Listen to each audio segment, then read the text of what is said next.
आता आपण gateway of tally मधील पुढचे पर्याय पाहणार आहोत। यामध्ये पहिला ठळक पर्याय म्हणजे मास्टर। यामध्ये तुम्ही कोणतीही गोष्ट जी टॅलीमध्ये मूळतः नसते व तुम्हाला तयार करावी लागते अशी कोणतीही गोष्ट यामध्ये तयार करू शकता। उदाहरण दाखल ग्रुप, लेजर, कॉस्ट सेंटर वगैरे, व्हाउचर टाइप अशी उदाहरणे देता येतील। यानंतर ट्रान्झॅक्शन। ट्रान्झॅक्शन याच्या खाली तुम्ही जे फायनान्शियल इयर निवडलेले आहे किंवा ज्या फायनान्शियल इयरच्या म्हणजेच आर्थिक वर्षाच्या तुम्ही एंट्रीज करत आहात त्या एंट्रीचे व्हाउचर्स ह्या ट्रान्झॅक्शन याच्या अंडर करायचे आहेत।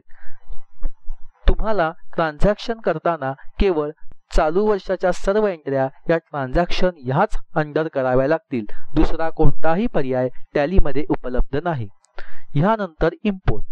यामध्ये तुमचा दुसऱ्या कंपनीतील डेटा तुम्ही ह्या कंपनीमध्ये इम्पोर्टद्वारे घेऊ शकता।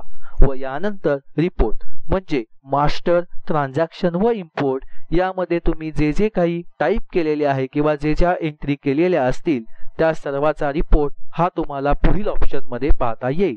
Balance sheet, profit and loss account, ratio analysis, display, multi account printing हे सर्व रिपोर्ट तुम्हाला टॅलीमध्ये पाहता येतील।